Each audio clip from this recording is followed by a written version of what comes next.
Welcome to episode 278 of In Touch with iOS, the show that talks about iPhone, iPad, Apple Watch, Apple TV, and related technologies. I'm your host, Dave Ginsburg.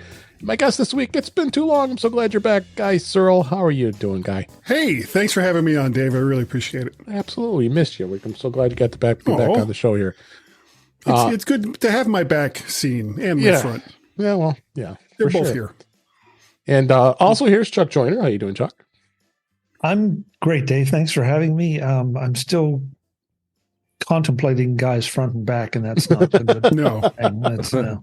Yeah, it's not worthy of much thought. It's not a good thought. No, it's just really, I may not get much sleep tonight. And, well, it is close to Halloween. Yeah. it just passed. And last but certainly not least, Ben Roethig. So glad you're here. How you doing? I'm good. Except for that scene from National Lampoon's Vacation that came into my mind from Guy's words. Yeah. It works a lot better with Beverly D'Angelo. It does. It does. Especially then. Yeah. Let's go ahead and start a show here. We got some already, Dave. Yeah, we are. We got some news this week. Actually, the Apple earnings report was just announced a couple hours ago as we record this. So let's talk about that, and there'll be fresh news here for most of the panel here. All kinds of other stuff to chat about, including I want to talk a little bit about how the Scary Fast event was for the Macs, so well as all kinds of other stuff here. So let's just dive right into the news this week. And then, like I said, the first thing I wanted to hit was Apple's earnings and financial results and charts. We got that link, as I always do, with 6 colors. Jason Snell, you do an amazing job with this stuff, and it helps us report back on how Apple did this past fourth quarter, the fiscal fourth quarter. Well, they made some money. They had $85.9 billion in revenue. It's down about 1%. So for last quarter last year, but profit was $23 billion, and the Mac revenue was $7.6 billion, down 34%. Oh my gosh! I know. And then iPad revenue was down about 10% at $6.4 billion. But as we always expect, the iPhone revenue was at $43.8 billion. It was up 3%. Right now, we got the revenue by category. The iPhone is at 49% of all Apple products, but services just keeps cranking on here, and we're going to talk about where that came from as well. And we also have Mac and iPad and wearables all trailing behind there. I think we obviously know with the Mac revenue why that went down so much. I mean, Apple really had supply chain issues, as well as they didn't have a real exciting product line that was going the last couple months here, so sales kind of dropped. But with just an announcement just this past Monday, as we record this, the M3 Pro and M3 Max processor, and some new MacBook Pros and new iMac, I think we'll get some. We'll generate some more revenue. What do you think, Ben, on that part? I'm thinking that's probably on point. Honestly, most people who were upgraded during the M1 series cycle. Right. And honestly, the machines were so amazingly good that nobody wanted to upgrade to an M2 series. Yeah, there was really well, with the M3, there might be just enough in some circles to upgrade. Yeah. But I don't know if this is going to be the kind of growth Apple is hoping for, because those M1s are still really, really good. Yeah, oh yeah, they are. I'm sporting one. I know Chuck is, and a number of us are, so it's fine. Let me get through some of these other items here. The iPad revenue was, like, again, as I mentioned, they were down about 10%. I think we obviously know why that is. They haven't announced any new iPads over the last year. I mean, so no excitement at all about the iPad with the products. I would venture to say they're probably going to be announcing some new ones in 2024, but I think they're going to just look at that it's just kind of going to go kind of that low line there before they can release some new iPads. So then the iPhone revenue, as we said, it was up 3%. I think not much else to say about that other than the iPhone 15, 15 Pro, 15 Pro Max all came out. So every year they come up with their new models, and then they're going to see a bit of a spike in the revenues there. This one is interesting with the services. Services are at $22.3 billion in the fourth quarter. That's a 16% increase year over year. So as we reported last week, Apple's already raising prices on services. So they're going to have the Apple One bundle as well as some of the individual services. The prices are going up. So as well as iCloud, they added more space earlier this year, and so that's going to be interesting. I see you have a thought there, Ben. Yeah, as product cycles elongate, services are becoming more and more important to Apple's bottom line. It's not even close. Yeah. For profit, you're looking at the iPhone as being far and away the number one profit-making item for Apple, and then services, and then everything else. And services is at the very least 2 to 3 times profit-making as compared to wearables, Mac and the iPad. I have to admit, I was a little surprised at how the Mac has kind of fallen as that big too revenue maker. Yeah, it's 34%. That's quite a bit. And I mean, we'll see what happens with the M3, but I was kind of hoping for Mac Minis and a Mac Studio. And when that didn't happen, it was like, I swear I had my checkbook was out. The pen was like burning a hole in my hand. And it was like, I'm ready. Go ahead. Let's hear it. And they were like, MacBook Pros, Mac 14 inch, 16 inch. They're so wonderful. We're going to spend about half of this half-hour presentation on just talking about the M3 and how wonderful it is. It's like, okay, all right. You could have gotten through the whole M3 thing in about 5 minutes. But I guess it felt like it was padding. It really, really did. Like this event has to be at least a half hour. And it just felt like padding after a while. What's your thought, Chuck? We got to get you in on this. Some of the results were very interesting. You guys made some of the points that I would have already made. There's one chart that Jason Snell put out on Mastodon that I didn't see in the link you put in, Dave.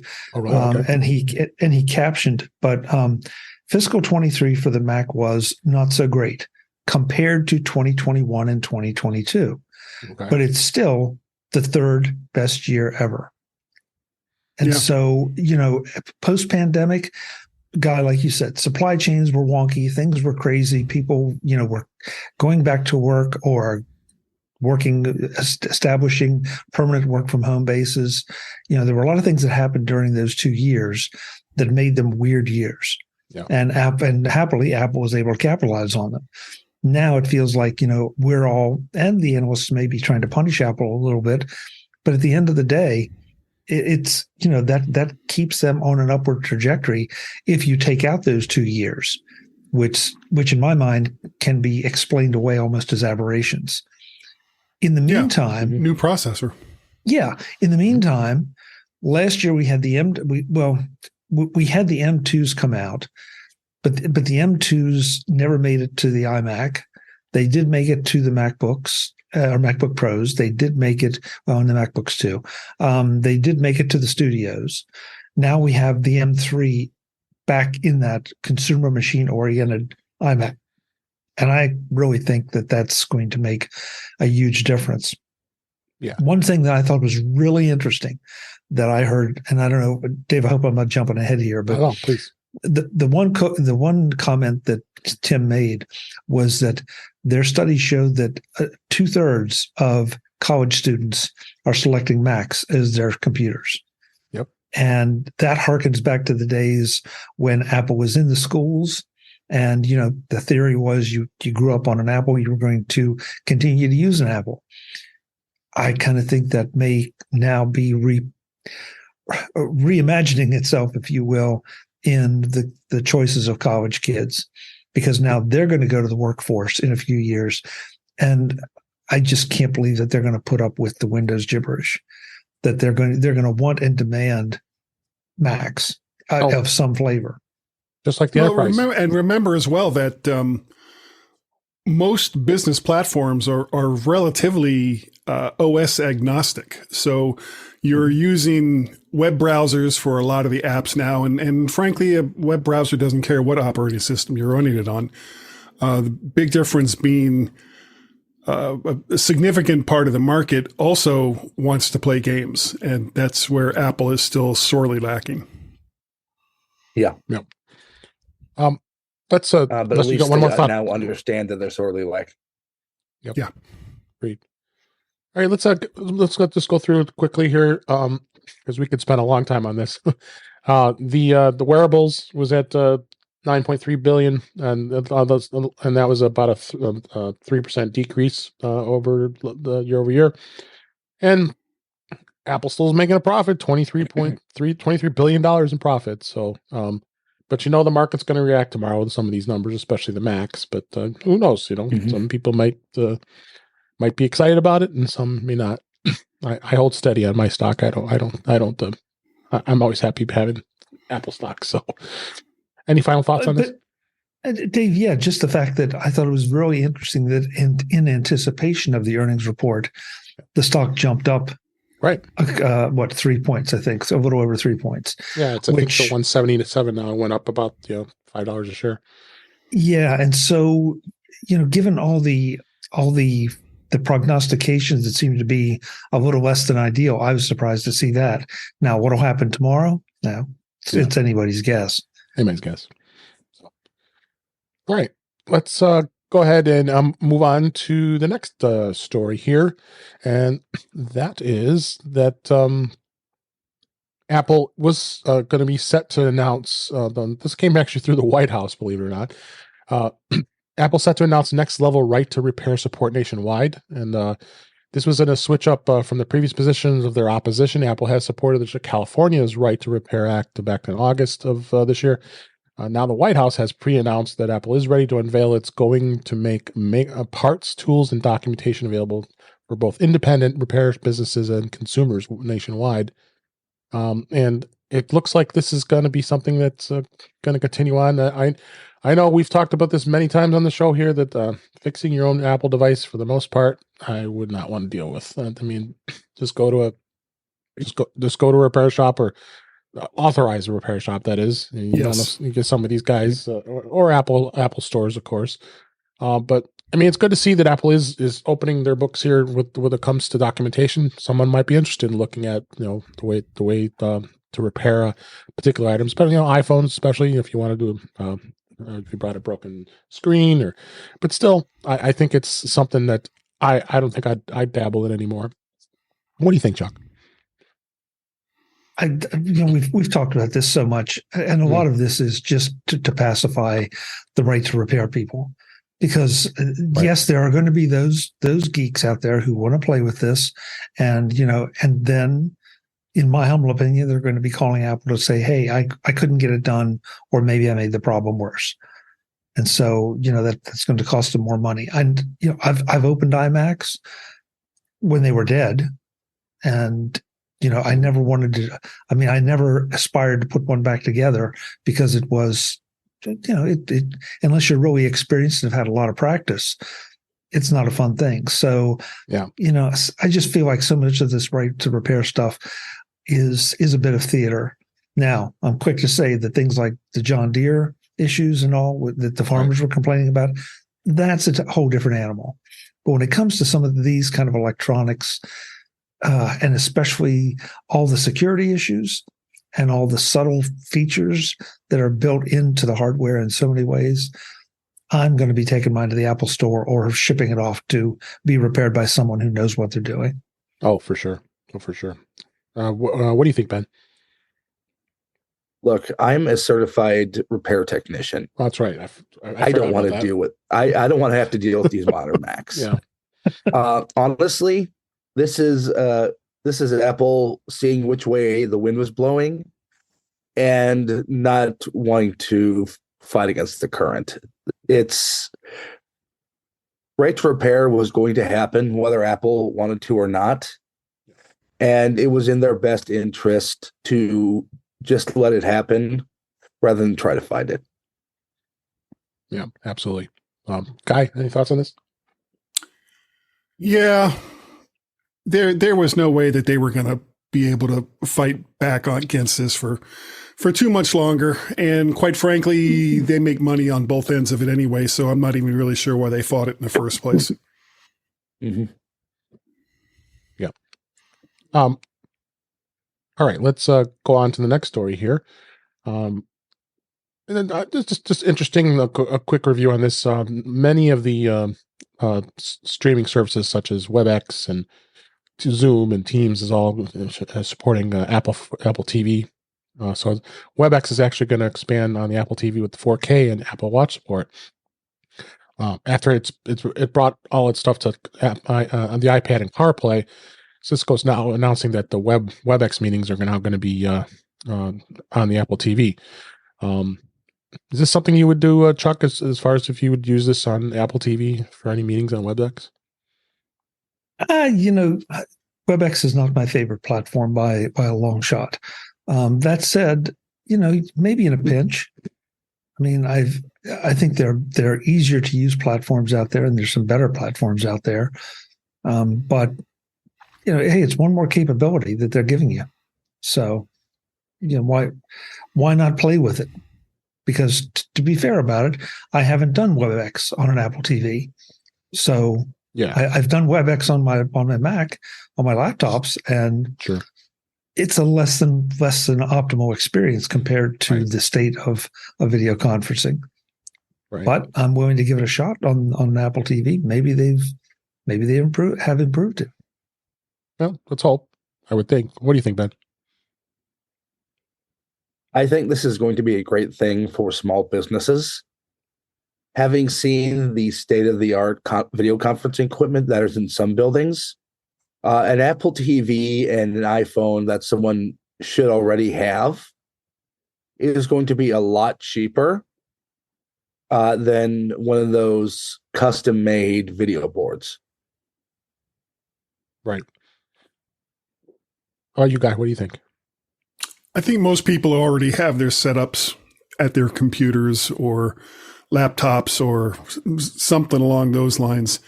Whether companies will buy into buying Apple TVs and a webcam to set up video conferencing is really going to depend on who's making the purchasing decisions. Right. So most companies, of course, for one reason or another, are mostly window focused. So the fact that Apple is saying, look, you don't have to spend as much money. You can just spend this little bit amount of money, and you don't have to worry about, configuration. You don't have to worry about maintaining the hardware and all the rest. That scares the crap out of them because that takes away the stuff that they get to do every single day, where they can kind of lord over the non-technical peons that are underneath them and say, look upon my Vista and tremble in fear because I'm the one that keeps all your stuff running.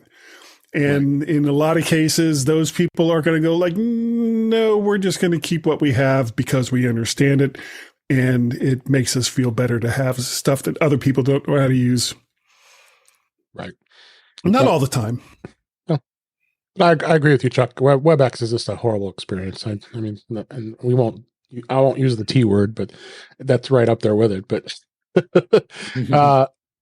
so okay. So mark this down. The T word is better than WebEx. Okay, I agree with that. That's and that okay, everybody. We're talking about Teams. Yeah, that sets a pretty low bar, but the fact is that it's better. Yeah, I agree. All right. Let's go ahead and move on real quick on this one. I'm really starting to see impressive things happening with Apple and the Shazam app, which has been around for absolutely forever. Apple did announce that the Shazam app is now going to have a concerts feature, which is designed to allow Shazam users to find concerts that are happening in their local area. The section can be under the My Music with recommendations based on each user's Shazam history. And Apple says that Shazam users can browse, search, and filter by artist, date, and location, and plus they can explore trending concerts. Events can be saved in the app and options for set reminders for upcoming shows and tickets and all kinds of this fun stuff. I mean, is Shazam becoming a place where you could really be close to a great place to find music information. Ben, you're a big music lover. What do you think of this? I sure hope so. I mean, you have things like Bands in Town, Right. but honestly, Shazam is becoming a much more useful app under Apple Really is. than it ever was as an independent app. No. Yep. Especially the more it links into Apple Music and like the set list playlist. The big question was Shazam, as it always is with Apple products. Is this going to scale beyond cities that have NFL teams? Okay, I didn't even think of that. Very possible. What do you think, Chuck, on this? Is this something you would use to look for? You like going to concerts? Yeah.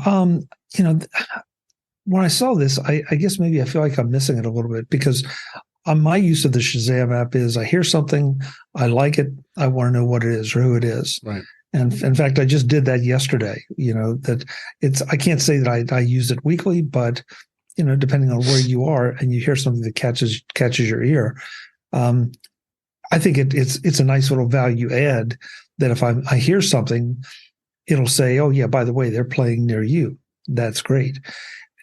But am I going to go to the Shazam app and look for concerts? I think they're going to have to train me to do it. Yeah, that seems about a logical thing you'd have to do. How about you, Guy? Any thoughts on this? Yeah, Shazam isn't something I really used that much before Apple kind of took it over. Mm-hmm. And I find I use it more and more now. But again, like Chuck, it's mostly just to see, oh, I'm in a supermarket. And it's like, oh, I remember that song from way back when. What the hell is it? And then, go ahead and invoke Shazam to find out what the song is. And then, of course, as soon as I find out, oh, yeah, that was them. And then immediately forget who it was that I was trying to listen to in the first place. But as far as, local concerts isn't something that I'm typically doing right now. I think the last concert I went to was a Beatles tribute band called Rain. And then I also went to see Ringo Starr and his all-star band, and two fantastic shows. But it's not like I'm going to sit there and go, oh, I've got to go see My Chemical Romance, or I've got to go see, this band or that band. At 63 years old, most of my concert days are pretty much in the past now. Yeah. So I just opened this Shazam app, and this was interesting. It had not done this, but apparently it will sync my Shazams to a specific playlist in Apple Music. Oh, really? Ooh. It just offered to do that for me. So, there you go. That's it. I feel like I've been using it for the way I was using it before. I probably haven't explored it. And I wanted to pop it open to see what it was that I just I just Shazammed the other day, Kellington Pitt. So I and there's a new concerts tab right there. So yeah, I'm going to have to play with this and see what it knows where I am. Did not know that it did a lot of this stuff. Oh yeah, it's good way to talk about this. It gets people more awareness and them saying that they're doing some improvements on it. So yeah, I'm gonna have to check this out, because honestly, this is one of those stories I sort of passed over because I really wasn't. I thought, okay, what could they do? But it looks like they're doing some interesting stuff here. Yeah. All right. The next story I was going to talk about here is Apple just did release new firmware for the AirTags. As always, they don't tell you what they did, and it'll be rolled out on a staggered basis. I would probably venture to say that the firmware is going to update security and bug fixes and make sure that it's working fine. So, not much else to say about that other than just be aware that you're going to get a firmware upgrade on that sooner than later, and have absolutely no way to know when it's going to be done. Exactly. Yeah. Somewhere between now and the next update. Yes.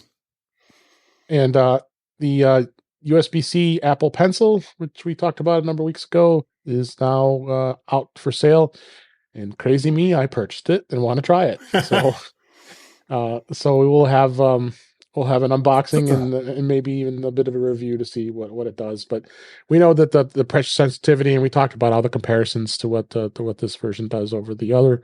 But worth checking it out and see to what it's all about. And I like to get just kind of a comparison of it. So as we've talked about, like Jeff, we talked to Jeff Gammett about that with him being an artist, and yeah, he definitely depends on having the pressure sensitivity on the second gen Apple Pencil. This is probably not going to be for him, but there might be some other uses for it. But I'm going to see where it goes. Anyway, any thoughts on that? Yeah, this is for me, not Jeff. Yeah, as well as me, really, if you think about it. But of course, I have the other pencil anyway. But I've never owned a pencil. I've never really felt the need to have one. Yeah, well, maybe this is a good entry level for you, right? It's only $7. That's not even the price of a microphone. It's true. That's true for you, well, Guy, it'd be like 7 Behringers. Okay. Not really, but okay. Any thoughts, Chuck? No, I mean, I'm not a pencil guy either. I think right. I had one. I gave my full-fledged Donna Scott Apple Pencil too, and I gave it to someone who was definitely going to make more use of it.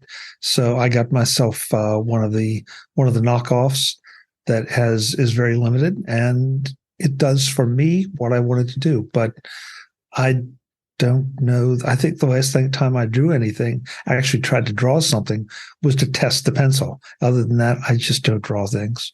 Yeah, I'm with you. Apple's ridiculous lower priced Apple Music plan, which was a voice plan that was $4.99 a month. Well, they're finally discontinuing it. Apple, they had the lower cost Apple Music voice plan. It's going to be discontinued this month as we record this in all other countries where it's available. This is actually according to an Apple support document. So beginning this month as we record, it'll be gone. And, Apple's basically saying there's so many other places you can go and you just get the regular plan and no real need to have this because you couldn't even really do anything with it. The only way you could play music is if you have to, basically talking to S Lady and say, hey, I want to listen to this. And that was the only really way it would work. So I never understood why Apple had this plan. So I don't think it was anybody's going to be crying about them getting rid of it. Don't you think, Ben? I forgot this actually existed. I mean, too. Until I saw this. Too many people. Yeah. I can't believe too many people ever signed up for it. Yeah, I can't either. I feel like this may have been targeted at the younger iPhone only generation. Yeah, maybe. That maybe was comfortable with saying, "Hey, S Lady, play me Taylor Swift," because that's what they wanted to listen to. Because the four of us, excuse me, not going to leave anybody out here, I think are more into, I was thinking you, Ben, we're more into paying attention and curating our music, figuring out what we want to listen to, as opposed to just using it as, wallpaper or being just overly obsessed with one or two bands. Right. So it was one more option, and, it was a test, and it didn't perform as Apple wanted, so they decided let's pull it. So you're not a Swiftie fan then? I respect Taylor's business acumen immensely. Too. But she must be a heck of a performer. I've not seen her perform. I don't plan to see her perform. I don't plan to see the movie. It's just if it's on somewhere, I'll look at it. But as far as seen her in owner's boxes. Well, yeah. Not for long. That's another story. No, she does. She's pretty amazing. I mean, just the whole control of her own life. Good for her. Yeah. The whole show is just amazing, and almost 3 hours, a long time. Let's go ahead and move on to the next story. This was a 9 to 5 Mac via Mac Voices magazine. NASA launched a new app to see the International Space Station. This week, NASA launched a new app to make it easier than ever to spot the International Space Station right in the night sky.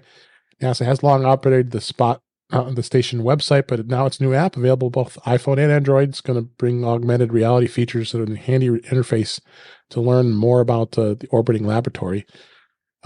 International Space Station is most visible in the early morning or evening at times when the sun is not up, but light is still hitting the reflecting off of the orbiting station, and the app breaks down where the station is. This is kind of cool. I don't know if any of you guys have tried this yet. I haven't downloaded it just yet, but Chuck, since you told everybody about this and I found out about it, what do you think? Did you download this?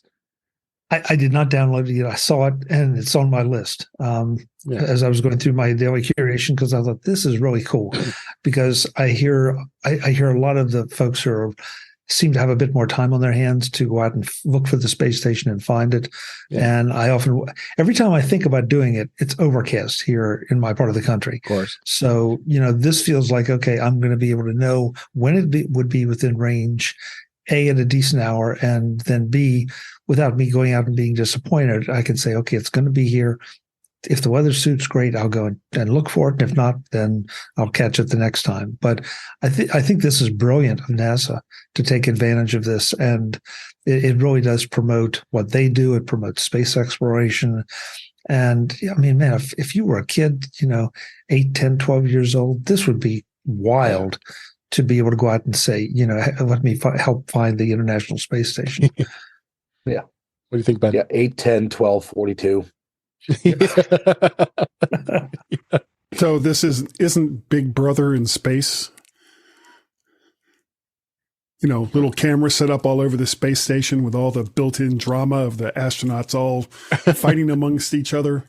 Floating as they fight. That Big Brother, the show. Yeah, with some random celebrity thrown in for a season, just to build the drama.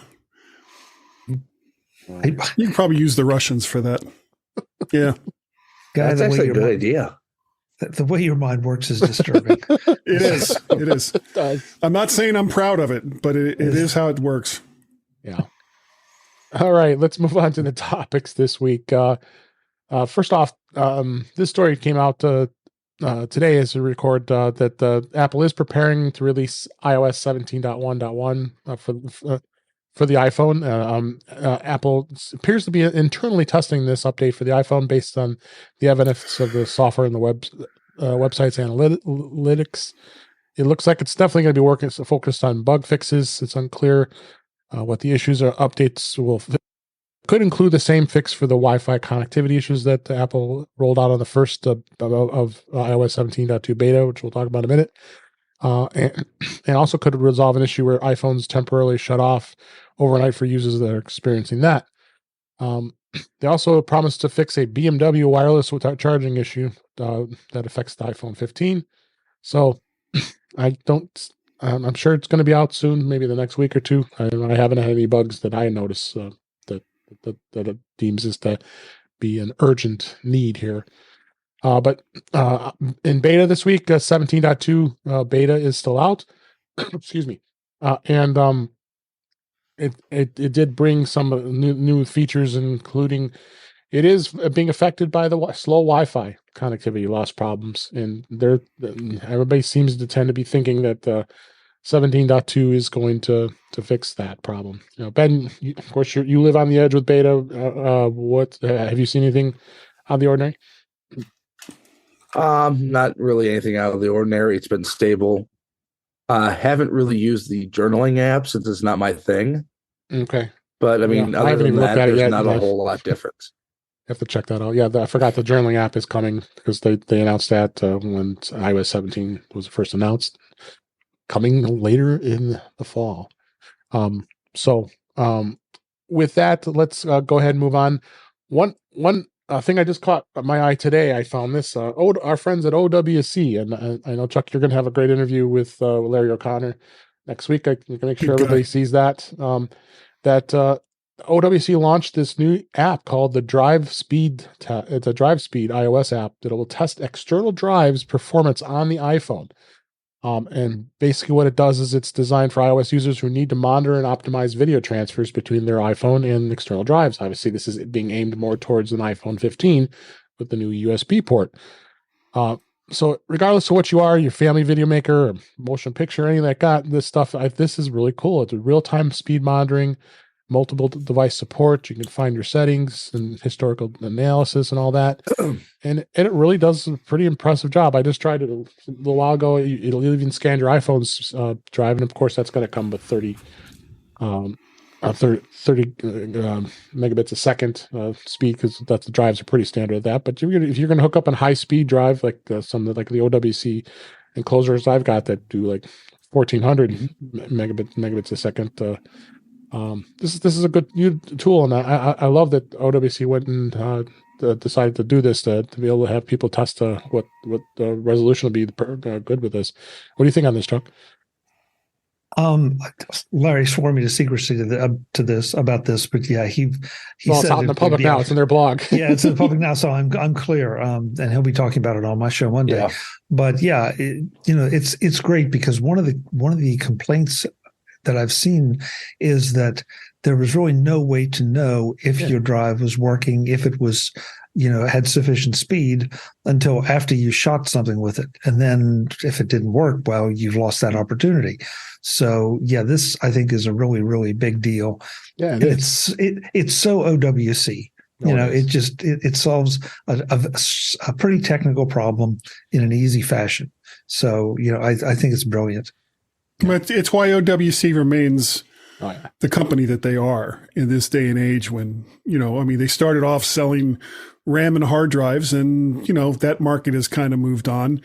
But each and every time that you think, well, what's OWC going to do now? They come out with something new, and they do it with, God, I sound like a freaking cheerleader at this point. They do it with their award-winning customer service, and of course, all of the environmental stuff that they do at their facility there in Woodstock, Illinois.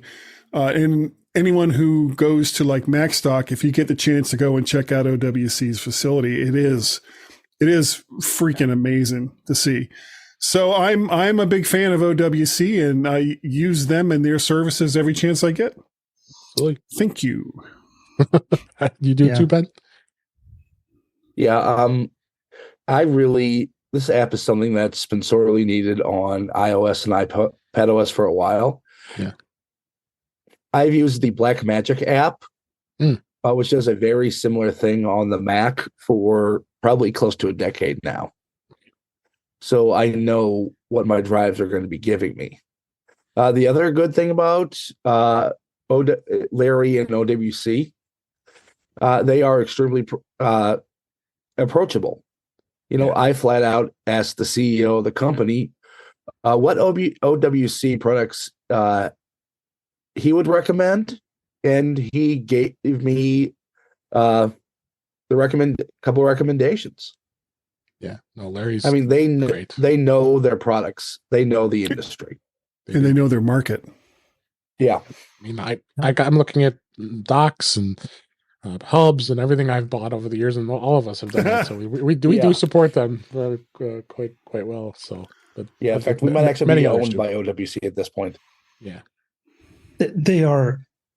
I mean, I feel obligated to say there are plenty of there are a number of really good companies out there that when you go to look for certain products, you're going to look at a group of 5 to 7 companies. But OWC, you're right, always rises to the top because if for no other reason than the support, because you can chat them or get on the phone with them, and they will get you an answer. It may not be the answer you like, but it'll give you an answer that will get you moving past whatever issue you have. Yeah, absolutely. All right, so check it out. I've got a link here in the show notes that you can download the app. I just downloaded it a little while ago. I'm going to hook some drives up. I want to test them and see what you get out of them, just out of pure interest, and see what I could do when I'm taking pictures of it. You can have a nice drive connected to your iPhone while you're doing video. So, especially on your iPhone 15 Pro Max. Next topic I want to talk about real quick. This caught my eye here. This is some of the features that no one really talks about in iOS 17. And we may have reviewed this before, but there are a couple here that stand out I thought was kind of interesting to see on this. And as well as the live voicemail, some of the other features we talked about when it first came out. Excuse me. So first thing was I found this very interesting is that the fact that you can read laundry tag icons in the Photos app. And what you basically can do is it's right built into the Photos app on the iPhone. If you ever have ruined a piece of clothing, or even worse, significant other's clothing because you used hot water and wash instead of cold, or maybe you shrunk your favorite shirt because it was not supposed to go in the dryer. Well, I've done that plenty of times. 100% have done this, but now on iOS 17, you can now take a picture of the clothing bag and your iPhone will tell you exactly what each one of those laundry symbols means. So, because there are the symbols on there, you have no idea what they mean. So now you can take your iPhone and take a picture of that, and it will actually show you. And it actually shows in the picture in the article here. Do not dry clean. Iron maximum 110 Celsius. Wash at mild process maximum is 40 Celsius. Do not bleach. So it brings those icons to life and really tells you what they mean. I think have you guys tried this? I haven't tried it yet, but I know this is kind of cool. I was not even aware that it was there. Everybody, that's what the story's but for. Now I really like it. Yeah, me too. I just saw this today, and it's like, okay, I got to go and dig some clothes out of the closet and see what the instructions are. Yeah, this is super cool. It's certainly better than my method of just throwing everything in all at once and hitting cold. That's my method as well. That's my method of air warm. Black guy. The other one is the voice message transcription in iMessage, which is really useful. Is the fact you now can now you basically can now do a transcription that will populate right in the voice message below in an iMessage. So now if you're in a situation where you physically can listen to the message and then you can read it instead, in this use case they show it does a transcribing of it, and this is kind of cool, and it's pretty accurate. I do like this. The other one was I did talk about this. I'm super stoked about this one, is being able to ping your Apple Watch. So if you took your Apple Watch off and it's buried in your blanket somewhere and you don't know what you did and where you put it, and you just like you ping your iPhone with your Apple Watch, it reverses the process. Now you can ping your Apple Watch to find it as well. So this was a really great feature that they added. You also can change in the lock screen is the wallpaper album shuffle. I haven't tried this yet, but they give you the ability to shuffle through some different wallpapers based on time intervals. So you can select a category of images and have them on your iPhone, and it would shuffle those images on your lock screen. So I should start doing this because you get bored after a while seeing the same wallpaper. At least I do. When you do this, have you guys tried this yet? You get bored with like the same phone after 10, 11 months. Well, that's true too, but that's more so because I want the latest greatest. So. Oh, okay. So those are some of the features that weren't really talked about. So go check out that the laundry tag icon. I'm gonna try that out, and I want to make sure It's weird that's like the most fascinating one. It is of everything that you have here in this story. It's like, whoa, laundry tags. Yeah. Now we're talking. Now we're cooking with gas. But Guy, I mean, I've looked at those laundry tags, and it's like.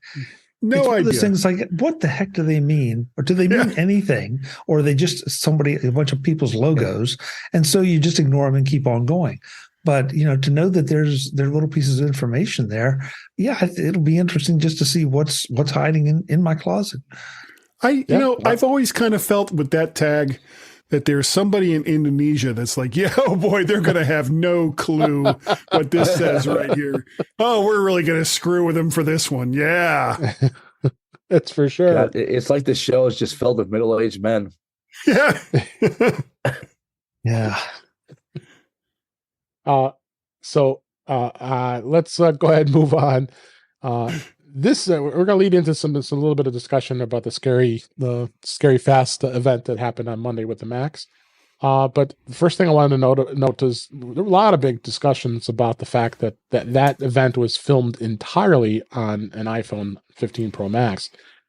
Apple did post a behind the scenes video. It's like 2.5 minutes or so on the keynote. And it is so cool to see what they did to get that film. They showed the behind the scenes, show Tim Cook's up, standing in the different areas while he's talking. And they had, it was still a high end production, with the iPhone holder and all the lighting and all that stuff. Yep. But it just really proves that they continue to say that the iPhone is the most capable video camera there is.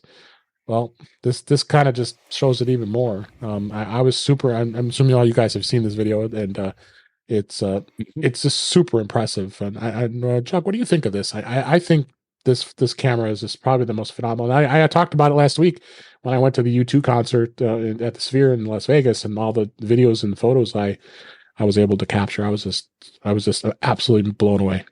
What do you think, Chuck? I think the people that were talking down this and saying, well, you're not going to be able to do this because you're not going to have lights and trains, and it's like, you're absolutely right, but the point is, they took whatever they were using before. Let's just pretend it's a red camera. They took the red out, They dropped the iPhone in, and they still got these results. Right. Yes, using all the professional equipment with the professional know-how, no question about it. Yep. But if they had dropped in, a camera from 7, 8, 9 years ago, well, or Galaxy S20. Well, I wasn't going to call any names, Guy, but I'll go there. It would have been readily evident. But here, nobody thought anything about it. And once you know it and go back and look at it, you're not going to find any glitches or any issues that you're going to say, yeah, well, that was obviously a compromise. Yes, of course, they had professionals, they had professional gear and all of that, but that's not the point of the story. No. Agreed. Yeah. Yeah, I mean, the point of the story is more across the line of what I saw iJustine do. She took a gimbal for the iPhone. She stuck a USB thumb drive in it, and then she went and used it for what she would use a $1,000, $1,500 camera for. Yep. This is for independent filmmakers and bloggers. This is a game changer. Yeah. Oh yeah, for sure. So check out the video. I think it's well worth your 2.5 minutes of time, and just to kind of see the behind the scenes of what they did, and it'll inspire you even more to want to have. I mean, even the iPhone 14. Ben, you have the iPhone 12. Those phones still are fully capable video cameras and can give you some amazing results. But I've had all the models, as Guy joked, and I get bored with that after 12 months. The fact that I was able to get just amazing results of what I took, and believe me, you're going to be able to get some great results with this. Agreed. All right. So finally, let's kind of talk a little bit about the event, the Scary Fast event. And the biggest thing was what they really announced was the fact that they have now M3 processors. They started with that. And I was kind of excited. I think all of us were. The fact that they did come up with 3 different chips: the M3, the M3 Pro, and the M3 Max. And really where they went with that was the fact that it was across the line of all the Macs. Ben, what was your initial thoughts on the processor when you first heard that they announced this? I was very impressed.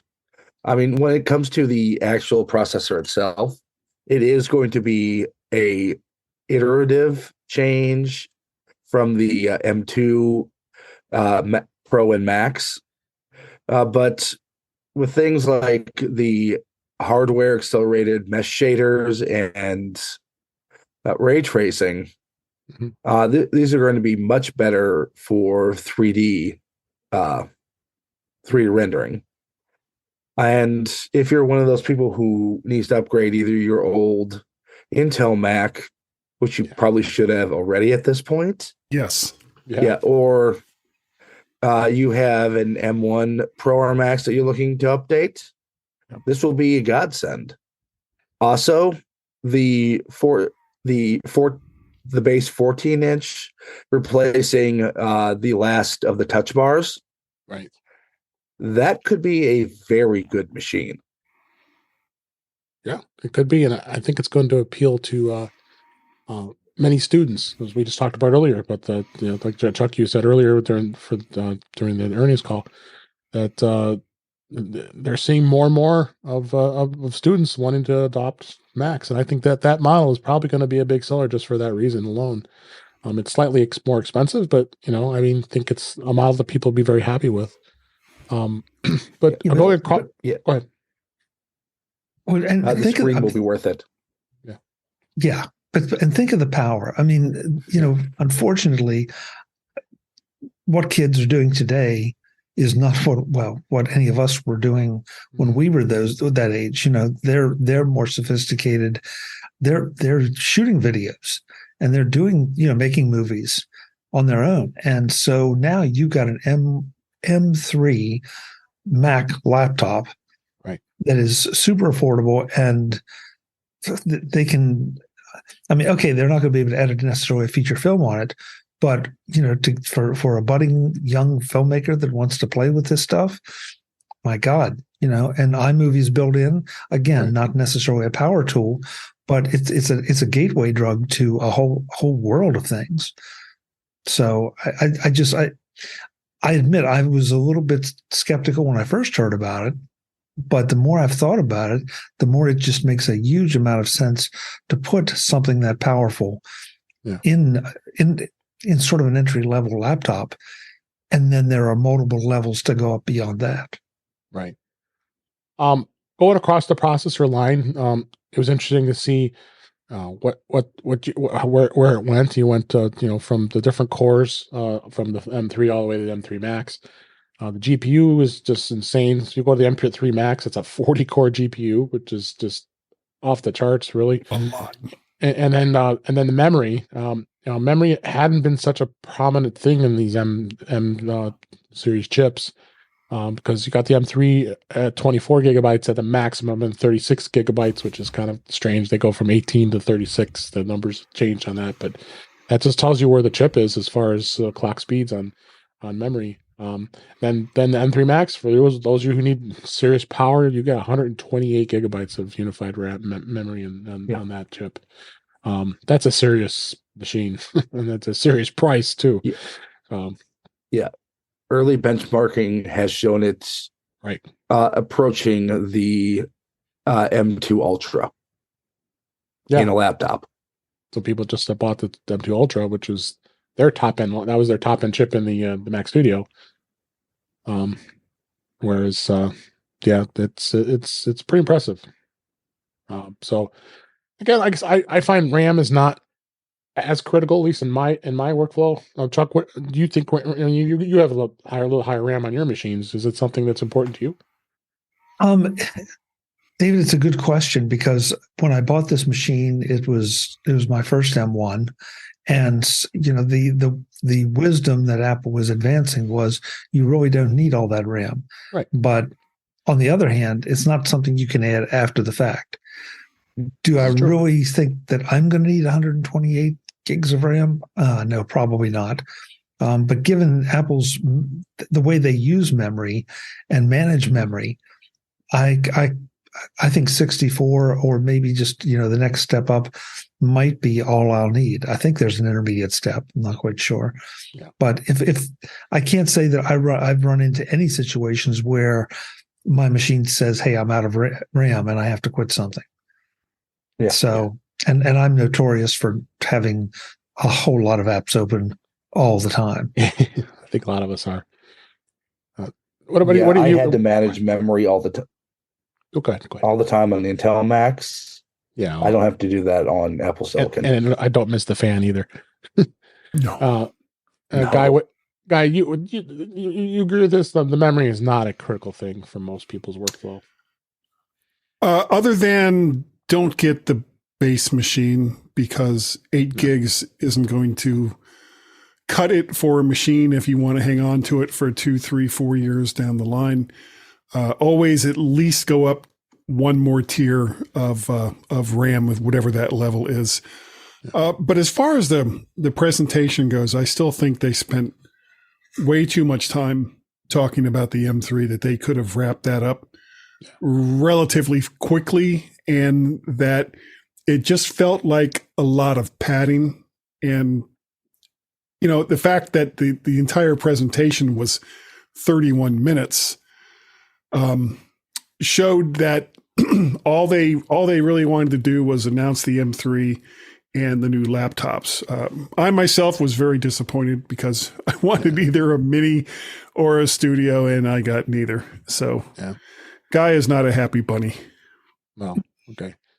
Well, understandable. So real quick, I want to talk about the MacBook Pros.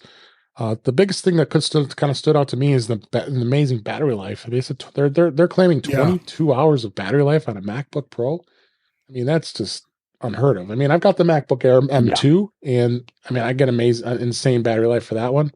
But I think I maybe get 10 hours or 10 or 12, I think it was on the M2. But they more than added 10 more hours of battery life on these Macs. So that could be intriguing enough as it is. If you're in the market for a Mac, to be able to go for almost close to a whole day. You're gonna on battery life is just pretty literally impressive. A whole day. Yeah. With 2 hours to spare. So that's impressive. The speaker system was improved. The Retina display is now an XDR. I know the M3 still does not support multiple monitors, and that's kind of a bummer because some people at the very least, like to have two monitors connected to their Macs when they're sitting at a desk. But I believe the Max is the one that will support up to 4 displays, which that's pretty impressive in itself. Well, including it's built in. And it's built in, right? So, but yeah, to have 3 displays, I mean, that's pretty excessive. And you have to be a pretty serious designer, and you need to have all that screen real estate to have to do that. But that was always the big gripe about the MacBook Pros when it first came out with the M1 and the M2, that you were limited on multiple screen support. So, yeah, I think the line looks pretty good for the most part on the MacBook. And then finally, let's talk a little bit about the iMac. I think a lot of us were probably a little disappointed that it just went to an M3. And it's really, as we always knew, the iMac was really a consumer based Mac. It wasn't really something that's going to be in the pros. But you still see some small businesses that use it and like it for like reception areas and things like that. But it was 2 times faster than the M1. It was way overdue. It was over 900 days the last time that it was updated. So it definitely is impressive. And of course, they got the baseline model, which does not come with a Touch ID keyboard. So they want to get you in the entry level. There's a good reason with not getting all the RAM is because you're skimping on the keyboard and mouse too. So yeah. But I mean, overall, my impression was it was not a bad release, but again, it's not probably something I would buy. What's your thoughts on the iMac, Guy? I was not surprised that they didn't really do much other than a processor bump. It is what the iMac is what it is, and the days of people expecting 27-inch and 32-inch screens and an M2 Plus or an M2 Ultra or an M2, oh my God, this thing is so fast. Those days are gone as far as the iMac goes. It is a consumer machine, and they're not going to spend a lot of time trying to convince professionals and semi-professionals to buy an iMac instead of a mini studio or a high-end MacBook Pro. How about you, Chuck, with iMac? What was your thoughts on it? Dave, my thinking has changed a bit since Tuesday night, Monday Tuesday night, we talked Monday night.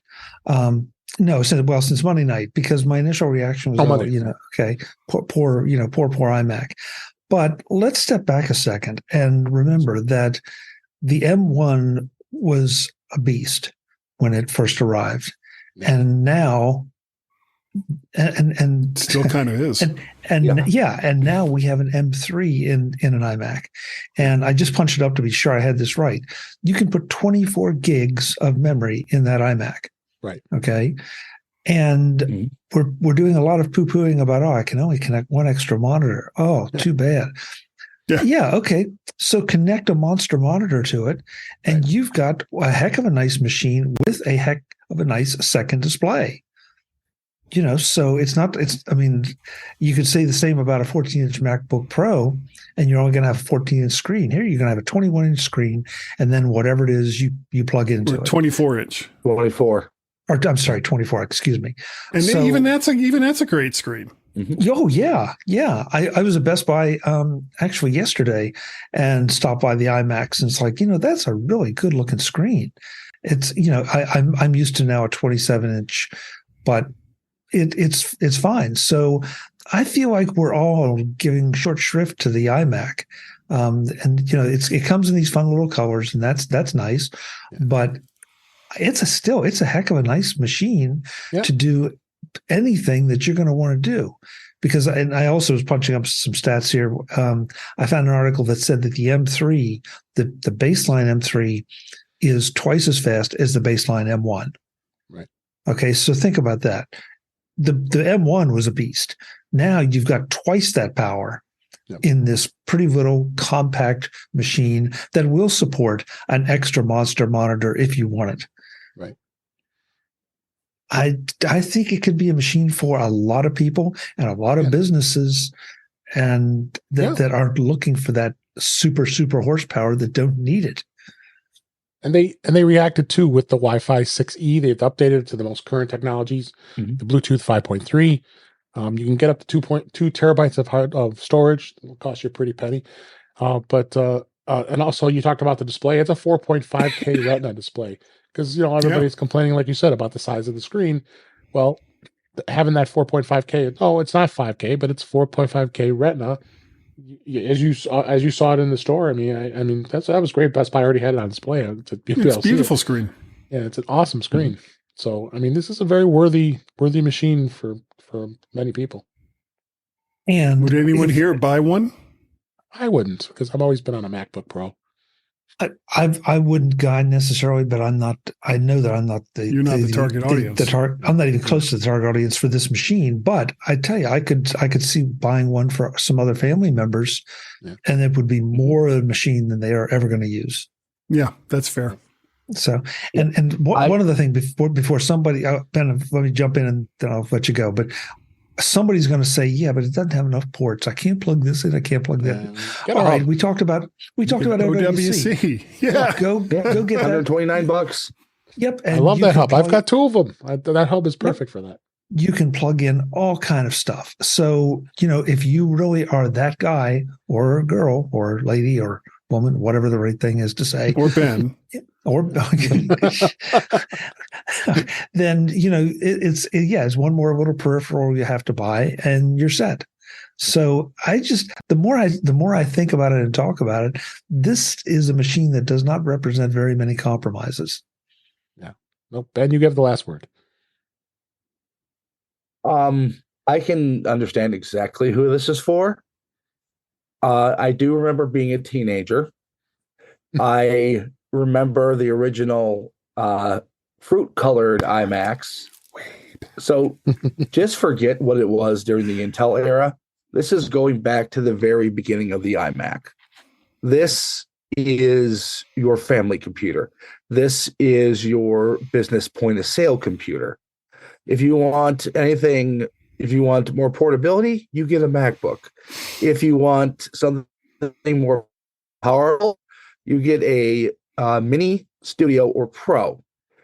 This is very good and very competitively priced for what it is. This is also going to be very good in education mindset. I think you might see more education customers buy more of these just because of the price point alone. All right, that was a great discussion, great show this week, and I appreciate all of you being here. And let's go ahead and wrap up for this week. That's a wrap for this week. Please send your comments, questions, and suggestions to our email address, which is feedback@intouchwithios.com. You can follow us on Mastodon, which is at intouchwithios at techhangout.social. Support the show by buying me a coffee at intouchwithios.com/coffee. We would really appreciate it. You can become a patron of the show by going to patreon.com/intouchwithios. We have 2 tiers available to support the show. We would really appreciate it. Make sure you like, share, and subscribe so you're notified when we are live streaming, which is on Thursday nights at 8 p.m. Eastern Time, 5 p.m. Pacific on our YouTube channel, which is youtube.com/intouchwithios, where you can watch the current live stream as well as past live streams, as well as you can listen to past shows. Visit In Touch with iOS magazine on Flipboard, where many of the topics we discuss are flipped into that magazine. The link is in our show notes. You can subscribe to the show by going to your favorite podcatcher, including Pocket Casts, Overcast, Apple Podcasts, and many others. But better yet, go to our website at intouchwithios.com, where all the links to all the ways to listen to us are there. I am Dave Ginsburg, and you can find me on Mastodon at DaveG65 at mastodon.cloud. Chuck Joyner, thank you so much for being here. Where can people find you? MacVoices.com. That's where you'll find us talking about the Scary Fast event all this week.